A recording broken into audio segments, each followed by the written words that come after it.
you say that? Amen. But why do you say that? Some of us had to go on makeup that night. I mean, it's unfair. All right. Well, we're going live.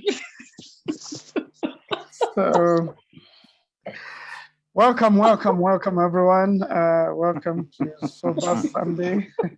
Asante. It's a happy Sunday, but sober as well. Yeah, sober as well. We are glad to be here today. Welcome all of you are joining us from various places, not just in Kenya, but beyond. We're grateful that you keep it Sober Sunday every Sunday. This is Simon Bevy with Transform Nations. I'm your host, and I'm glad to be joined by some of my good friends who have been here before as we continue with the series that we started a few weeks ago, When Life Happens. So we've talked about different things around when life happens, and today we're going to focus on breakups. And breakups are not only romantic, they could be just around family, at work, and in different places. And just what we go through, because we were created for relationships. We were meant to experience life in relationships. And so when stuff happens around relationships, that's what we're going to be answering, ... What do we do? So I'm glad to have my friend and fellow men and boys ambassador, but she's the men and boys ambassador, Faith Nashipai, and Dr. Mbuvi as well here, who is also big voice for men and boys. In fact, we're trying to write a song together for that. But let me have Faith, if you could introduce yourself, say a few things about yourself and how cold it is in your side of town. Thank you, Simon. Thank you so much. Thanks for having me. Yes, this is the Men and Boys Ambassador. I am excited to be on this platform. I am a counseling psychologist by profession. I am also leading an organization called Thriving Communities Africa. And for me, I believe in empowering the man and the boy for better communities. So that is why we are here in Thriving Communities Africa. We say the place where every man and every boy is important. And I'm glad to be here. Excellent. Thank you. We already feel important here, Dr. Mbuvi. Awesome. Yes. Dr. Mbuvi, talk to us. How are you, man? I'm great. I'm doing good. My name is Dr. Mbuvi. I'm a musician, gospel minister consultant, IT consultant. Yeah, to name a few. And I'm glad to be here. Tonga history, men to boys. I didn't know about your IT consultancy. I need to consult you. That's what I need to consult on music. Oh. Cool. Yeah, cool. Niko tayari. Excellent. So again, those of you joining us, please tell your friends that we are on. Invite your friends as well. You can start a watch party and make sure your friends join in for this exciting but also real and sober conversation about relationships. And I'm looking forward to us being as real as it gets. Let me start with you, Dr. Mbuvi. Why are relationships so important? I mean, it looks like the world is always talking about relationships. You can't have a movie or a song, 2-3 songs without talking about relationships. What's up with relationships? Relationships. We are a society. We are a people that are communal. A man is not an island, so you need relationship, be it family relations, beginning actually with God relationship, then family relations, then friends relations, romantic relationship, father to son, uncles. We are relational society. We are relational creation. So relationships are key and are fundamental in every sphere of our lives. Yeah. So that's in summary, that's it. Yeah, and I think we are created to be God's image bearers. I mean, the Bible tells us, those of us who are Christians, that we were created in God's image. And we see in the Bible God started by saying, let us make. So God is in community, God the Father, Son, and Spirit. And the Holy Spirit, yeah. And created us human beings to relate with him, and then relate with each other, and relate with the environment. It looks like life is in relationships. Yes, yes, it is.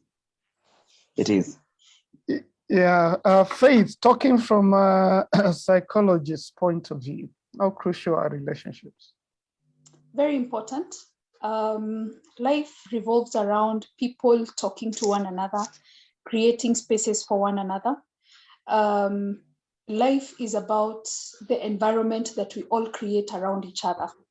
So you find that there are some things that a psychologist will do that are supposed to support someone, but you realize that the support system, which is probably the family or the support system, the social support system that this person has, intensifies or enhances the healing process. Or maybe, if I would put it this way, it accelerates the healing process of someone. So we cannot live in isolation. In fact, someone gets lonely and gets lost and depressed when you're all alone and you're feeling alone. Yeah. So it is very important to have people around you. Yeah, you guys call it attachment or just connection, but without it from the beginning. And I think that's why a baby must have the skin-to-skin contact if we are going to be human. There must be a way that we reach out to another outside of ourselves, right? Very correct. Attachment is a whole theory in psychology, and you find that it is very critical. It is very critical for development, especially now that you're talking about a child and the skin-to-skin, a lot of what is called kangaroo. This is something that helps the child grow in different ways. You stimulate the neurons of the child, you stimulate the nerves of the child, you also help the child grow socially by just that part of skin to skin and touch. But again, as we grow, we also learn how to attach ourselves to one another. We learn how to develop into human beings that are socially intelligent. Nowadays, people are calling it social intelligence, where we learn how to associate with one another and how to reconcile with one another and how to maintain peace with one another. So it's a process, it's part of our lives. Socialization is part of this whole thing that is called attachment. Unfortunately, we find that people get attached in the wrong way, or they get attached to the wrong people, or maybe the wrong kind, not necessarily the wrong people, but they get attached to people with the wrong kind of personalities and all that, and they get to rub on each other so wrongly that it ends up bringing problems in the process. Excellent, and we're going to get into that, just how those conflicts and rubbing each other in the wrong way and eventually split up and break up, and what it causes. But before we jump into that, Dr. Mbuvi, just take us back. One of the relationships you remember most when you were young. Maybe it's the first girl you had a crush on, or it could be your mom or your dad or someone, but just a great relationship that you had earlier on in life. That's definitely, we'll start with mom, of course, because the mom relationship is always a prima donna, if I could use that word. And because she gave birth to me when she was very young, she was in Nairobi, so I was left under the care of my grandma and my cousin, she's called Susan, who really took care of me. So those are the key fundamental relationships that I really had when I was really young. So those probably are the ones that were keyest. And the guys I was living around, I think people have a tendency of thinking I might be a last born, yet I'm a first born, but it's because when I was growing up in charge, I was the youngest at that point. So I have elements of that.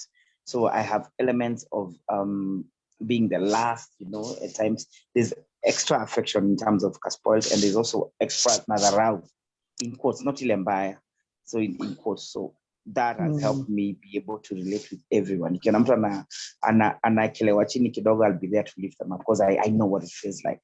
And as a firstborn, I know how to lead and stuff like that. So those are probably the most fundamental relationships I can probably remember. Mom first, grandma, and my cousins. Wow. Wow. Yeah. Interesting. And I think earlier on in life, we seem to remember a lot those nurturing relationships, especially from mom and from those others who nurtured us and brought us up. And do you remember any that went really bad? Not just the ones we used to say when we were kids, never talk to me again. You know, once we kosana, and then 5 minutes later, you're talking again. But did you have a real bad one, you know, that really hurt you those earlier days? When we were kids, yes. Okay, right now we can laugh at them because they're really almost negligible. But when you're young, they're very serious. They're critical. Because I remember now when I was in, I think probably standard 1 or 2. I think I'll never forget standard 1 or 2. You remember those things of wearing a monitor if you speak Swahili or something. And so what happened was, I think we was not supposed to say teacher instead of teacher. So we're told not to do that. But for all of a sudden, one of my friends just blurted out and said, hiki kitiche kinapoteza wakati. Ile kichapo nilikata. Tulikosana, and I can't remember how we made up because it didn't take long. It looks like forever, but it didn't take long. So it was tiny, but it was big. And this being one of your friends, I think they were also trying to save their skin. They were at least good in front of the teacher, and they're out of this because a teacher will threaten to beat the whole class. So you snitch, and probably so those are some of those. That's the tiniest one I remember from way back when I was a small kid. Yeah, and as you're saying, at that point, it feels life-threatening. But later, it's when the you whole look back, world. And sorry, you were saying. Yes, maybe I just remembered another one. Of course, when primary, we used to wear shorts, and one of the boys told me they had, I don't know what is it called, a hem. Hapa mwisho mali kashort kana hata kwa tunaitwa hem. So one of the kids, I think in 1 or 2, came up with an ingenious way of to kate hapo kwa hem, ukate, and you can put your pencil inside there. I thought it was brilliant. So hata mimi nilikata. Ile kichapo nilipata after kufika nyumbani. So who was disciplining you for that? Was it my mom? Because now she has to buy another short or something. Because now you said it, And I couldn't understand why I'm being beaten. It was a good idea. Or at the point, it looked like a good idea. I mean, it's a good place to put whatever, your pencil and stuff. So, unakasirika nao kijana ifanya upigwe, lakini the other day mko tu sawa. Maybe atakubaya mabuyu kwa duka makashata na hiyo story imeisha. I remember one of my friends that we were completely close friends for a long time. I mean, I could take a bullet for him. Throughout primary school, we were really close. And then something happened later towards the end of my primary education, and a story came up, and he started saying some stories about me which were untrue, and the entire place got to know it, and nobody wanted to talk to me. And I tell you, it felt like it was easier to die than to live around that. It felt like something was torn out of me. It just felt like I was in pieces. I mean, I wept most of the nights. Well, eventually we got to talk through it, and he was forced to apologize. He didn't want to apologize. But I mean, it affected me. It was the first real serious breakup with a friend that I ever had that really affected me. Because I mean, it turned a lot of people against me in the process because of the intensity of the things that he said. So I remember that, and I think such things psychologists will tell us. They make you develop certain walls to protect yourself, because you're thinking, people can be very hurtful. And so you begin to realize, hey, can I trust people? And is the world going to be safe out there?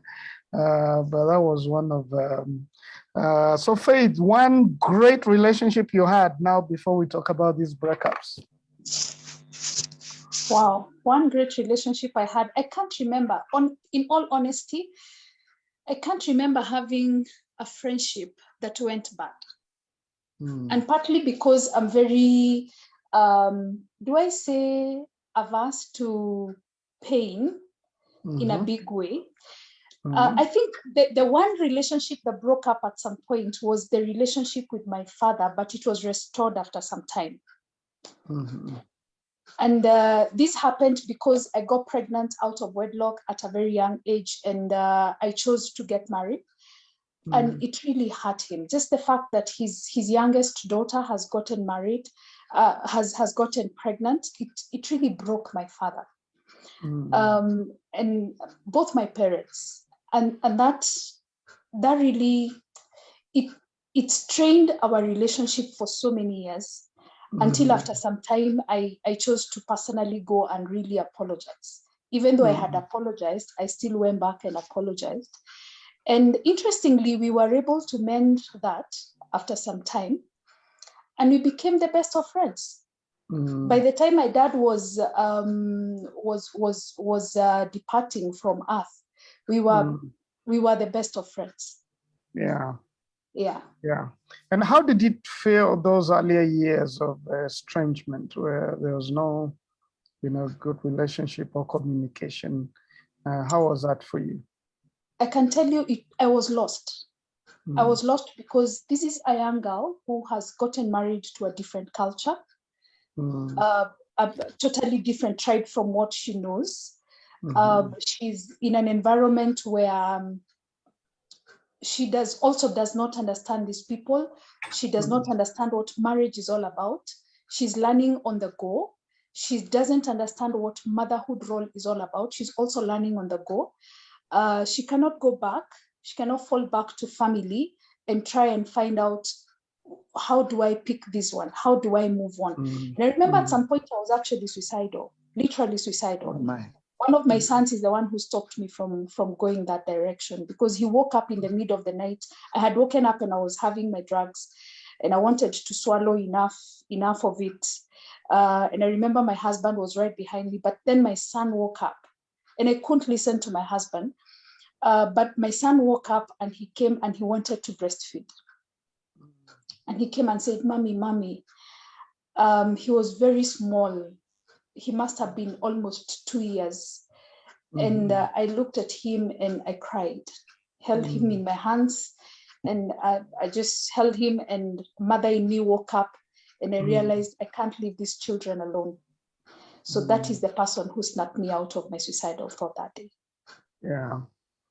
I mean, and well, thanks for sharing that. I think what you're saying is that when relationships go bad, and when there's a separation or estrangement or wound between people who are meant to be close, it can get very serious. You can feel like, because I think we said we experience life in relationships. So when those the close ones, the intimate ones, torn apart, then it's not hard for someone to feel like, I have no reason to leave, right? So Mbuvi, I mean, you have your own personal experiences as well, but you also talk to a lot of people around you. Why do relationships go wrong? Why do they, get this far where people have to say, I don't want to see you again in my life, or I don't want you again, or this is it? Yes, I think one of the things is expectations, what you're expecting from the relationship, be it either love or a phileo or a friendship. What are your expectations in that relationship? And who are you yourself? Have you studied yourself to know what are your traits, what's your, the character traits? Do they match up with the people you want to hang out with? What do you get from there? What do you expect? Are you expecting too much? I've learned over time that you get into relationships with people, not necessarily the loved ones, but into the other basic relationships, knowing what you're putting, hoping for the best. But of course, also you prepare, like auditors say, and expect the worst, because it may not come out to be what is the maximum you can get from this relationship, and what is the minimum, and can you live with that? So is it worth it? So it determines how much space you can put in your life for a particular person or set of people. It's like what you're saying. You can't help but build some walls, and those walls are based on how far into that relationship do you go into. So what are the expectations you're having? What was the promise of that relationship, and what were you going to get out of it? And what are you also contributing to it? Because that also matters. Are you putting in something, or you're also a user, so to speak? For lack of a better word, I've realized every relationship, there's something you got to benefit from. So in every relationship, there's something you're going to use that relationship for. So is there something you're also putting in so that the other person can find value in as far as that relationship is concerned? You want to get it further. How much more do you want to invest into it so that the other person can invest the same? And also, before you get into what are the core fundamentals that you need in a certain relationship, if I feel that we are not spiritually going to a certain level together, then I know our relation is based on a certain, you're still at what is it called, acquaintance stage. So I know I don't expect much from this. I won't go in too deep in something particular with you. And even in romantic relationships, I already know what I anticipate, what I want for my life. I know my God and I know myself. So now the other person, even within a day or a week, you can already tell their core critical fundamental things they don't have that won't work for you. So you can keep them at acquaintance or friendship stage, and that will be yeah. No, I like what you're saying, because there are some friendships we choose, and then there are others that we find ourselves in. For example, if it's your mother or your father or your child or your sister, really you have no choice. You found yourself in it. Stuck with them. You have the expectations. You're intimate by the nature of the relationship. So when those ones break, they probably hurt even, I don't know whether it's more or I mean, just as much as the ones you chose for yourself. But I think what you're saying is the ones you choose for yourself, then you need to be careful. Because once you get into this romantic, intimate relationship, or you have this very good friend that you consider to be your best friend forever, then you need to choose wisely, because if it's going to go bad, then it's going to hurt very deeply. So you need to know, I chose this, I chose well. And I think it's in some of those cases, Faith, that we get to overvalue those relationships. I mean, it's hard to overvalue parental relationships. Sometimes we do, but generally it's harder because those are more natural, as it were. I mean, more you find yourself into it. But then there are the ones that you choose, and you put too much value into it, maybe because of where you're coming from or what you're going through or the brokenness within. And so when that breaks up, you're completely devastated. You know, Simon, I'm listening to you and I'm realizing, and one of the realities about relationships is that many people look for relationship because they're trying to fill an emptiness in their lives, or they're trying to cover up for something that is not existent in their lives. So because people get into those relationships and they have they see a semblance of something that is going to fill in that gap, and then they get into that relationship and it doesn't work as they expected, then it is a problem. Now, that is more hurtful because you get to choose who you relate with, and you get to choose why you're relating with this person. As opposed to growing up in an environment and you find those people are just there. Your elder sisters, your elder brothers, they're just there. So you can't do away with them. Your father and your mother, you can't do away with them. Because the family is not something we get to choose, but it is God's gift to us. So we live with God's gift. But when these other people come and you decide, I want to make this person closer to me, but you don't understand their values at the beginning, you don't understand their way of life, their way of doing things, and then at some point you're having conflict because maybe your value system is not matching, your way of doing things and reasoning is also not catching up with the other side, then it brings some level of conflict. Okay. I hear you, and I think you muted yourself at the very end. No, my mom is trying to call me, and I'm using my phone. Okay. Okay. Yeah. So relationships. Yeah. Yeah. Yeah. So maybe before we yeah, and again, just want to say for those of you who have joined us, please let us hear your views, and again, invite your friends. Let's have this conversation. We're going to be moving towards a healing part and what we need to do when this kind of stuff happens in our lives. But I also want to say that those of you watching on our page, that we have some things coming up. I know children in Kenya are on a brief, short break. And actually this Wednesday, we have something for boys. So we're going to be getting the boys and taking them out in a very eventful day on Wednesday. And the details are on our page. But also we have Man Enough coming up this coming Saturday and Wednesday. Wednesday and Saturday, we have Man Enough going. And so you can invite your friends, your boyfriend, your man, your father, any man between 18 and 88 years is eligible for Man Enough. And you will see several other, invites that we have on our page at Transform Nations. But would like to hear your experience and some of your thoughts on what we are saying. Buvi, let's talk about what goes on when that breakup happens. Have you had a breakup with like a serious breakup that got you to a place where you didn't want to talk to anyone or to eat? Why is Faith smiling? Why is Faith smiling? Anyway. Breakup, yes. I am waiting for this juicy story. You're waiting for this one. I've had a serious breakup, but it didn't lead me to hurt or to shinder to eat or stuff like that. I think by the time that was happening, I'm sensible and mature enough to know, okay, if it's not working, it's not working.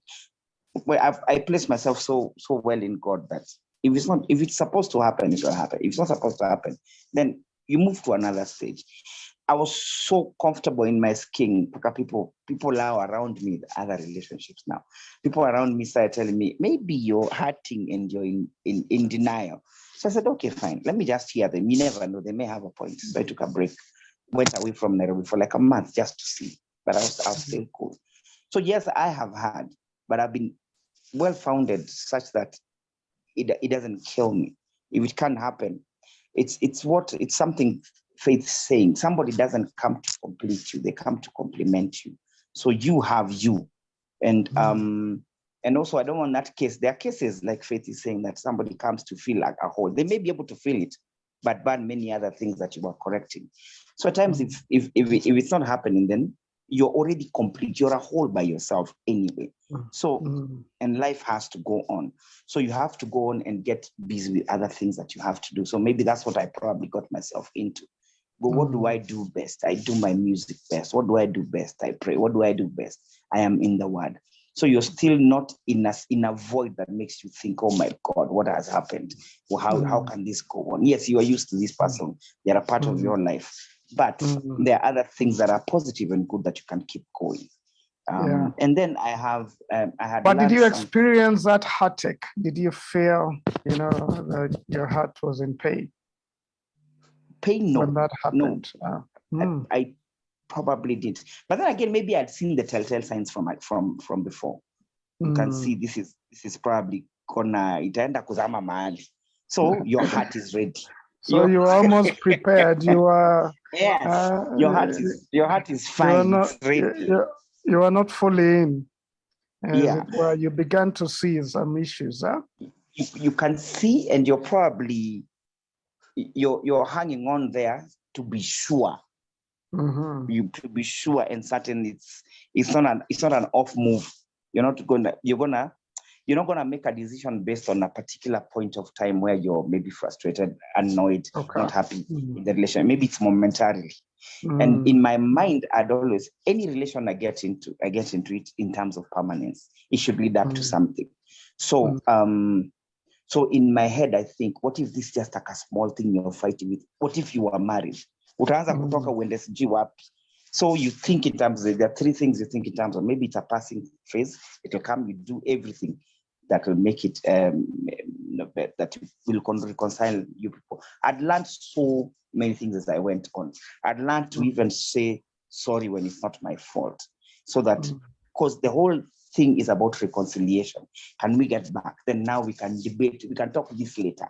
But first you need to get back. Si mnarushiana maneno or mnasnobiana or amuongeleshani. So it had taught me well. So by the time I knew, okay, this isn't working, you'd already checked, okay, inakata hapa, inakata hapa, the downs were so much more. It was just the right move. So it didn't hurt because it was just, the love has emotion, but I think it's a choice. And the choice needs to be based on particular pointers that you look at and you're like, okay, it was good while it lasted, but it is not worth it. So once you make such a conclusion, you in fact, you are hurting when you are in it at that particular point. So it's a relief when you leave. Yeah. Wow. Interesting perspective. I mean, as I said, I've had my share of those relationships. I remember one which was more of a work relationship that didn't end up well. And I think just the pain that I had, because this is someone I really liked and we were close, and to feel like now we can't talk. I try to call them and they don't pick my phone. To feel that sense of rejection and a wall, built right in your face, and the good to and fro that we had with each other is no longer available. And this is someone that, we had done a lot of things together. It was hard. It affected me for a while before I eventually released it, because it took more than 2 years before we could really talk, meaningfully. And I think to me, I'm this kind of people. I'm a feeler. When I like someone, then I like them. And I want to feel like I don't hurt you, that I don't do something that leaves you in a bad place. So for me to blame myself, to the anger in what I felt he did against me, the sadness of a good relationship lost, just dealing with all of those emotions, and getting back. And I think a few times, such kind of things have come up, and as you're saying, we've got to face them. They are the emotions and the thoughts and the wonderings, and then now some of those ways of trying to cope and protect yourself from future harm. Faith, before we come to, so what does someone do? The getting through it and out of it. Do you have your own story? This is a big one. Simon, I think the hardest thing for me and the most painful thing for me was losing an 18-year-old marriage. For me, I value marriages, I value family. I believe in having a family that is going to stay. And because I was not getting into marriage because I was going to leave, when my environment became extremely toxic, and we had to part ways, then that really broke me.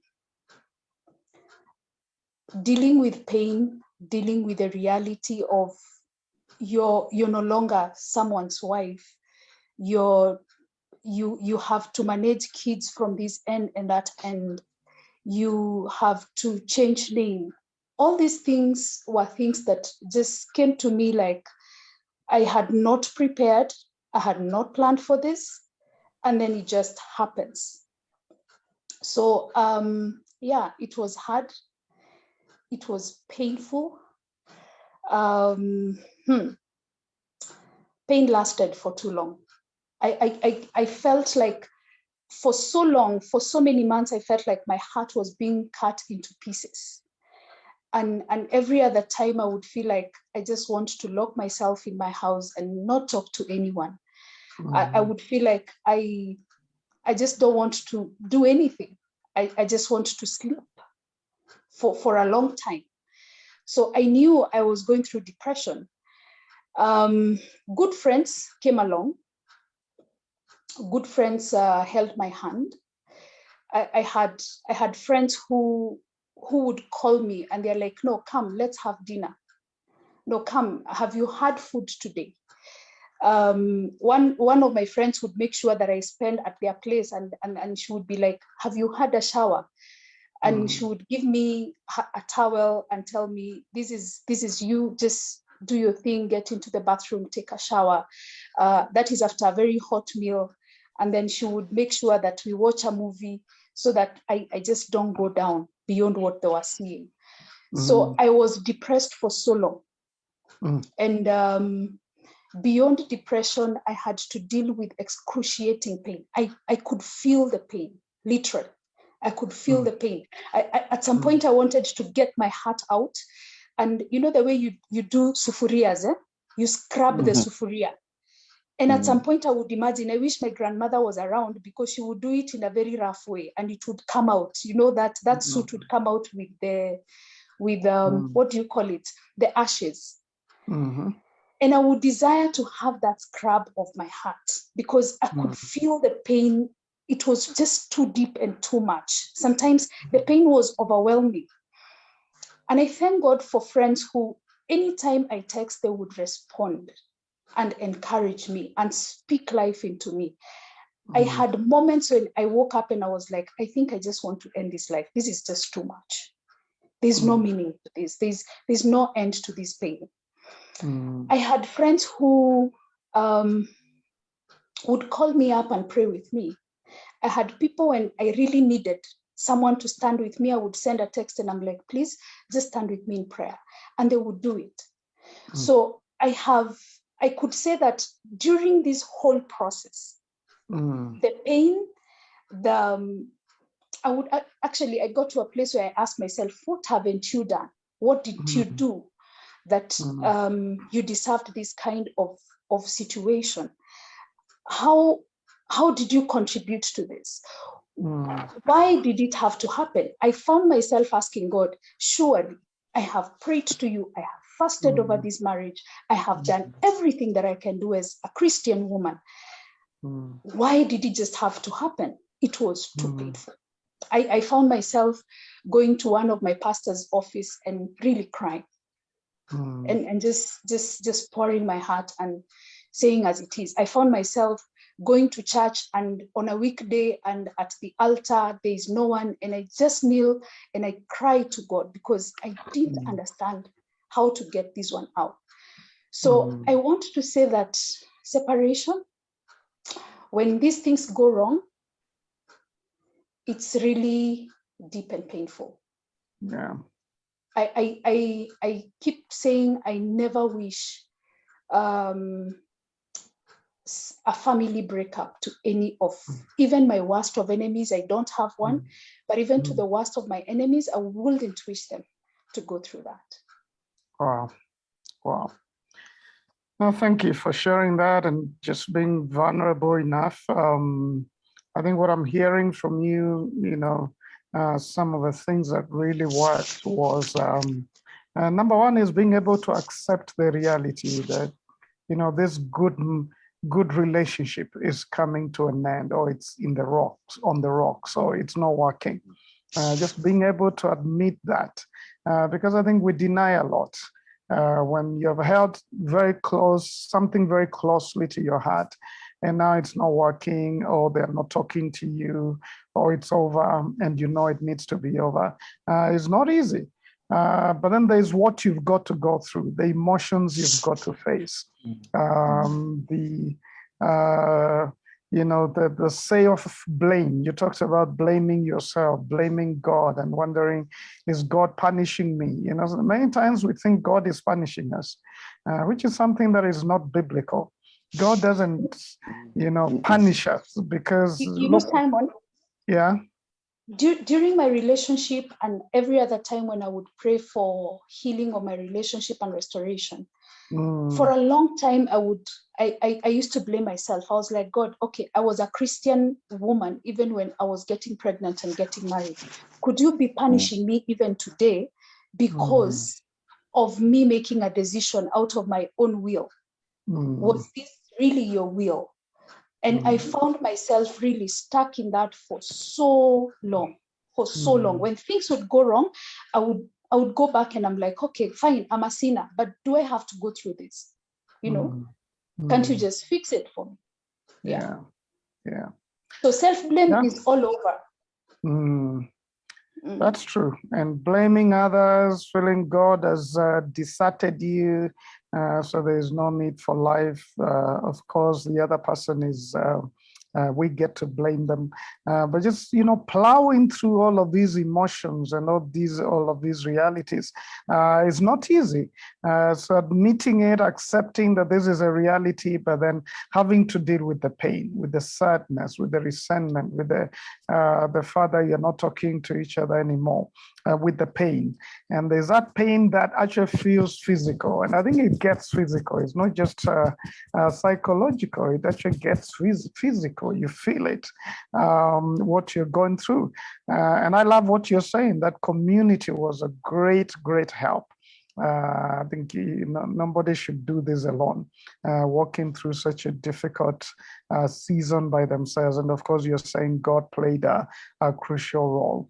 Dr. Movie, you've seen people go through these breakups, not just romantic, but generally family and others. And you preach through music. What do you tell them? What's a message that you'd give to people who have gone through this or are going through this right now? Yeah, that one is normally a very hard one. But at times the best way is to show them there's still a nice tomorrow, better tomorrow. Like what she's saying, take them out, go out, give them a nice time. Some people can start, because it looks like people feel like their world is done, it's over, it's finished. So to try and show them, no, life still goes on, without necessarily getting preachy or advisey unless they ask for it. But just take somebody out. Or, hey, okay, life, there's still life hanging around. Wacheke kidogo. And I think that's where my whatever for joy and laughter comes in, encouragement, stuff like that. Make people see that they're still valuable, they're still beautiful. God still loves them. God has a purpose for them. God doesn't judge them for anything.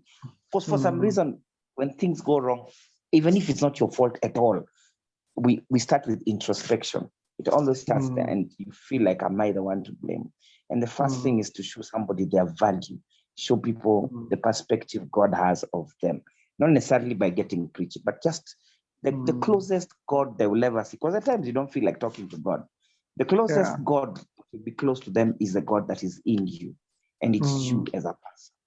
So, for example, if somebody called Zipporah and they're going through stuff, the closer I can get is you go out and laugh as usual, have fun, take time off for gigs. I have a concert somewhere, nipeleka bana, sina company leo, something like that, so that they can start seeing life still going on. And slowly but surely, they see life is going, life encourages them. They still have a spirit to go on. And for some reason, you'll find that you've actually opened an avenue for somebody to come and share something from afar until they get to the main thing. Then they can shoulder. So at times the closest I do is just maybe show them God by being just there and not preachy and not advice. Times opening that ear for somebody to just talk, vent, unleash what they want to unleash. You're just there. Being there is more than enough at times. I love what you're saying, because I also look in the Bible, before we come to you, Faith. I look in the Bible, the story of Job. Job gets into trouble because we read the Bible, then we now understand how he got there. But then his friends come there and begin to preach to him and tell him theories about why he's suffering. One is saying you must have done wrong. That's why you're suffering. So this is really a punishment. Another is saying, you know, God is wise, whatever he chooses, you don't question. And they have their own theories, huh? And Job just begins to answer them back. And there's a conversation which is not going anywhere because Job is justifying himself. They are challenging him for that and advancing their theories. And then eventually they just, there's a time before their conversation, they were just there. Silent presence where they were not talking. Was it for a week or 2 weeks? I don't remember. I need to read again that story. But they were just there. And I think that was the best ministry of just, I am here. You know, you can talk, I will listen. You can say what you need to say, not try and argue with you. Sometimes you don't even want to hear those verses. You just want someone close there and knowing that they are listening and that they could take you for a walk and for food and stuff like that. But then eventually, God showed up. You know, Job kept saying, I wish God can show up. I would challenge his justice. Why is he doing this to me? Because many times we blame God. But then eventually God showed up and Job was lost for words. You know, he just didn't know how to build his case. God told him, well, brace yourself like a man. Exactly. He couldn't talk. So at that point, he just repented. He said, you know, man, I heard about you, but now I've seen you and I repent in ashes. Let's just leave this matter. I didn't understand that. And you know, God really did not answer him, even though he had answers. But he basically told him, you know what, Job, I run this world. I'm in charge of it. I know what's going on. You know, I have the wisdom to run things. So just trust me. Trust me. And I think one of the big things through these difficult times is the ability to trust God's hand.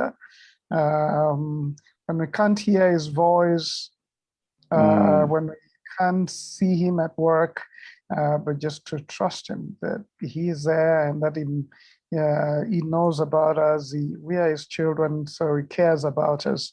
But also, as you said, we see God through our friends. And as Faith say, the friends who are there to take you out, to you know, to cook for you, to give you a bed to sleep in, you know, and that is God. That is God through community. Amen. So true, so true. Simon, I want to say that for me, I have been one person who goes to God for anything and nothing. And I bring all my requests to him. And during this period, I had an opportunity to actually experience God's faithfulness. Because I would wake up and I'm like, God, how do I do this? How do I sort my rent? How do I do XYZ? How do I do ABCD? And he would just create opportunities. Out of nowhere, he creates opportunities and showcases me that I am still God even in this situation. I am still there with you. I am holding your right hand. I know you're going through pain, but I'm still with you. I'm the one who's sustaining you. So if there's someone who's seen God's faithfulness in that season, I want to believe it is me. And when the pain was too much and it almost drowned me, I remember, I think I went into prayer for over 3 hours. And I was deeply mourning and crying. When I woke up, the pain had gone. It was like some surgery was happening in my life. And when I woke up, the pain had gone. And I could remember what I did. I could remember praying. One of the people who was around me told me, Faith, you from the way you prayed yesterday, you don't need to pray for the next 1 year. I was like, what exactly do you mean? I could remember praying, but I can't tell you what I was praying. But I could remember that transaction, and it was really painful and hard and difficult and a serious deep mourn. So I want to say that, yes, may look superficial for people who don't know what I'm saying, but I know very well that God walks with us even through our pain. He never leaves us. He never leaves us. Yeah. Even when I'm in doubt, I'm still like, okay, I still doubt you, but I still need you. You know, that's so true. That's so true. It's like, you know, sometimes I think we relate with God in the way when we were kids, we related with our parents, you know. Your parent would correct you and you say, hey, in your heart, because you couldn't say it loudly, I hate you, kabisa, you know. You're the worst human being ever created. And then, you know, a few minutes later, you're running to them and feeling like, Chapati come. Chapati come and magic arrives. You're just so happy. And I think sometimes we are like that with God. Huh? You know, we're feeling, God, you've dealt me a bad one, you know, a hard one. And then the next breath, you're saying, God, but you're really it. You know, where would I go without you? And as we come towards now the last words, of course, part of it is forgiveness. And I'd like for you to say something about it, Faith. But we'll go to Dr. Mbuvi first as we give some last words of encouragement. And I know some of you have joined us, you know, this is real for you, or you have a friend, or you know someone who is going through this. And as you're hearing, you really need to be there for them. You're probably the closest to God that they're going to see during this difficult time. Thanks, Jennifer, Destiny, for being with us. Mariam, Makeba, you're following as always. Jennifer says, and what makes it worse is how society crucifies you and make you feel like an outcast, especially when something like marriage breaks. Society would rather have you die in a toxic relationship than live intact and dream again. Yeah, divorce is so painful from experience, you're saying. Thanks for sharing that and encouraging faith here. But I love this verse that I will say before we take the last round. It's Psalm 46, verse 1 and 2. I've always loved Psalm 46. And I think to me, pain, even though some people are pushed away from God, or push themselves away from God when pain comes, I think pain reveals the best of God, in my opinion. We get to a point where we realize it's hard to live this life of brokenness without faith in God. And Psalm 46 says, you know, God is my refuge. In other words, I hide in him. When things really get thick and bad and I don't know what to do, I run to him. He's my refuge. I come to him when things are bad. And then it says he's also my strength. Yeah, I don't just hide in him. He just strengthens me to deal with what I've got to deal with. I get strength from him to forgive, to let go, to face the emotions of, to face the heartache, to face the anger, to face all of those. It gives me the strength. And then lastly, it says it's a very present help in trouble. In other words, it's going to help you. It's going to be there to allow Dr. Mbuvi to come and sing for you, to allow Faith to come and take you out for a good meal. You know, he's going to be a helper. He's going to help you. So he's a refuge. We hide in him. He's our strength. He strengthens us to survive and live through it so that we can face a better tomorrow. So we should never give up when we feel we have not strength, even to wake up or to face life again or to ever go out there again. God's our strength. And lastly, very present help. Whenever we don't have money, we don't know where to go, we don't have a place to sleep in, God always raises community to show us that he's our help. So whatever you're going through, with whatever the relationship, romantic, parental, work, whatever it is that has brought you to a place of pain, God is there. God is there, not just a cliche, but it becomes very real through it. Dr. Mbuvi, some of your last words, your last words to all of us in our different experiences around this. The power, I think you mentioned it in a bit, the power of forgiveness, because at one point or another, utakosea mtu, utakosea, and the power of forgiveness and the power of forgiveness, and also of saying sorry, apologizing and stuff like that. There's what was it? Is a desiderata, go plant seedly amongst blah blah blah blah. It says strive to be at peace with all men, and I think the Bible also says that even with your enemies, because when you're at peace, it actually heals you.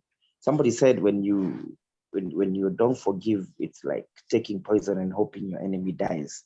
You're the one who's gonna die. So at the end of the day, when you forgive, maybe not necessarily forget. I think only God is able to forgive and forget.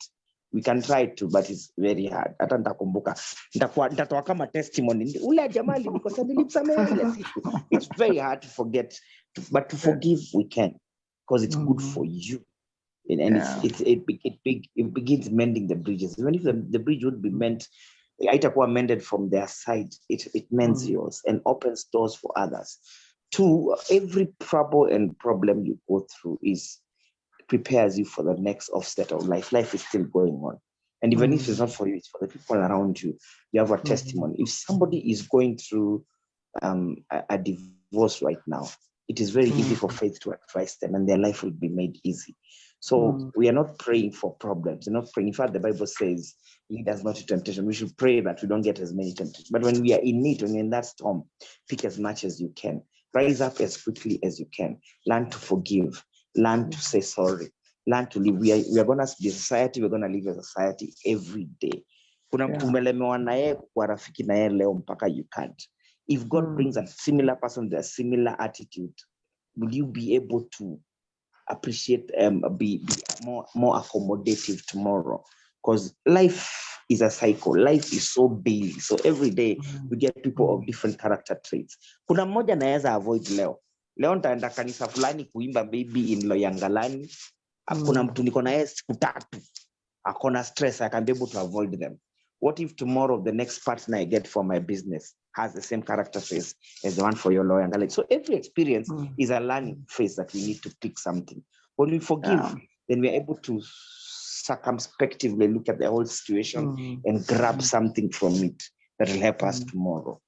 Leo nimekasirika haraka na huyu mtu. Tomorrow, I will have learned how to handle somebody who comes with the same temperament, and so on and so forth. So we keep picking, always living and learning. We pick what we can, because we have to relate. As long as you're in this app, you have to relate. That's no option.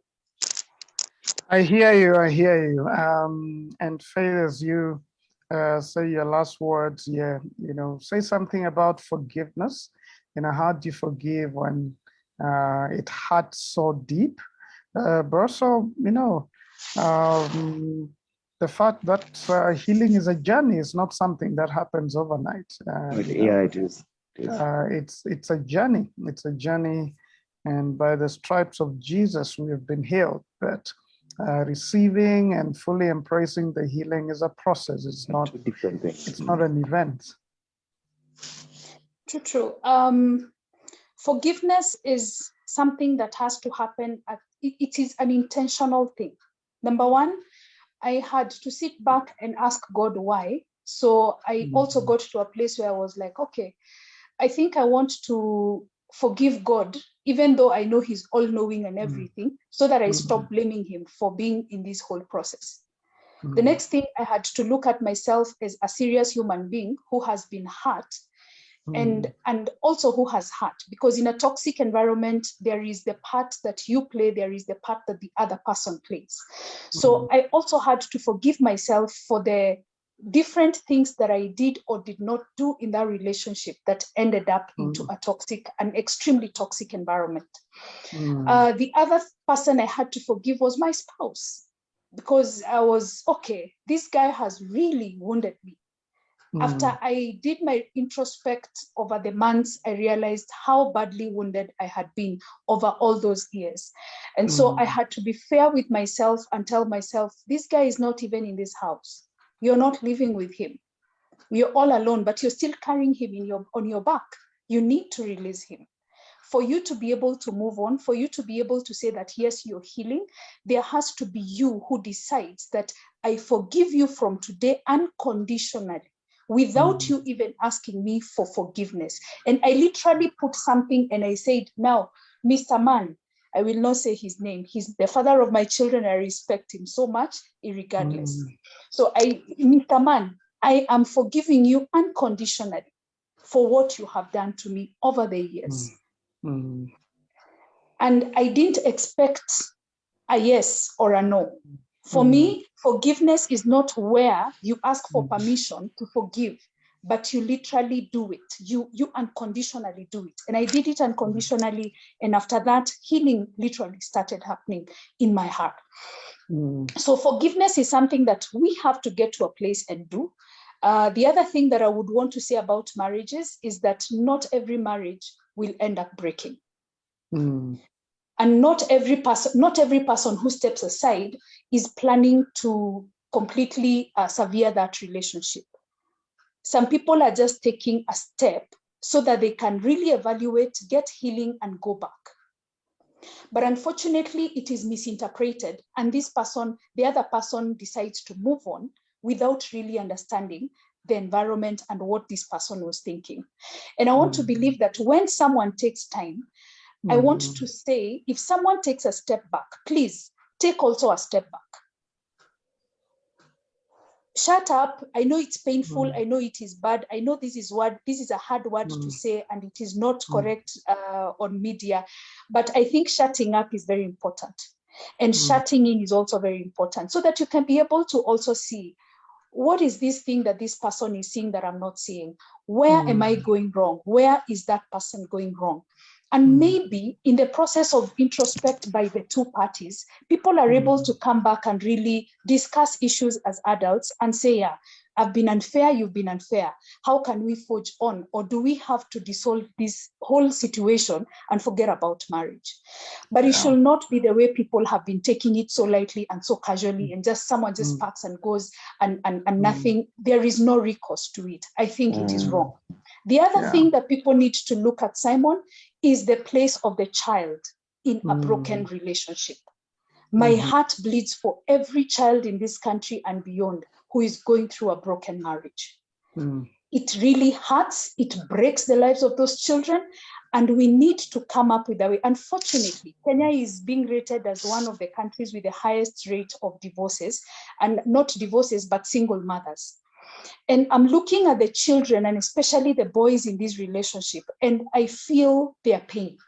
I strongly feel their pain, and I feel, I keep saying, I wish people would look at children as very fragile hearts. But parents forget when they are fighting and when they are having all these, even the legal cases where people are going for divorce cases, it becomes so messy until the children are involved in this. But nobody looks at the heart and the pain of this child and how it will affect the future decisions of this child. I want to believe that we need to be a little bit more careful. Even when we are hurt, we need to act in the best interest of the children. I had to do that at some point. I had to make hard decisions in my situation. I have 3 wonderful sons, but there are some decisions that I had to make that were very, very, very, what do you call them? It's very unpopular and very painful, but at the same time, it was the best for my sons. So at the end of the day, people need to take a position that is more objective, even in pain. Be very objective when you're dealing with children. That's what I would say. And finally,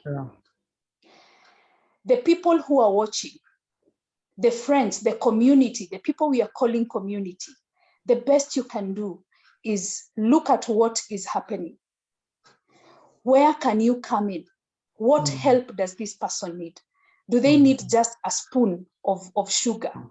Or do they need a pat on their back? Or do they need just an embrace that tells them, you're a human being, this is okay, and we are standing with you? Do they need just a word to help them move from where they are to the next level? I think we need to be a little bit more human when you're dealing with people who are going through separation and divorce or any broken relationship. Thank you. Back to you, Simon.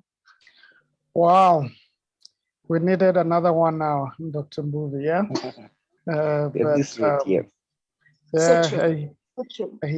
I hear you say let go and let God I hear say we need to accept when things go south and we can't put them back together, and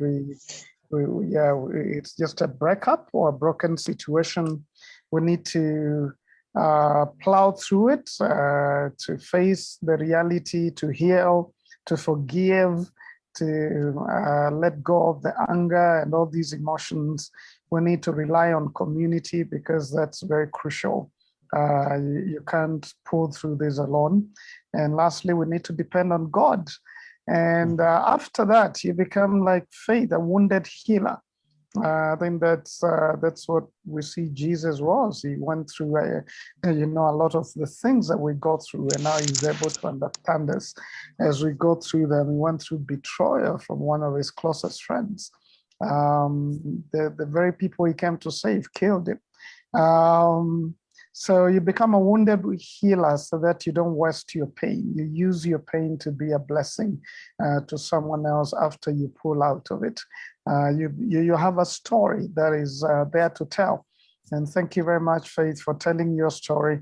I'm sure there are people that have been touched. It's not easy, but your story is what another person is waiting to hear to become better. So all of you out there who have gone through these things, tell your story.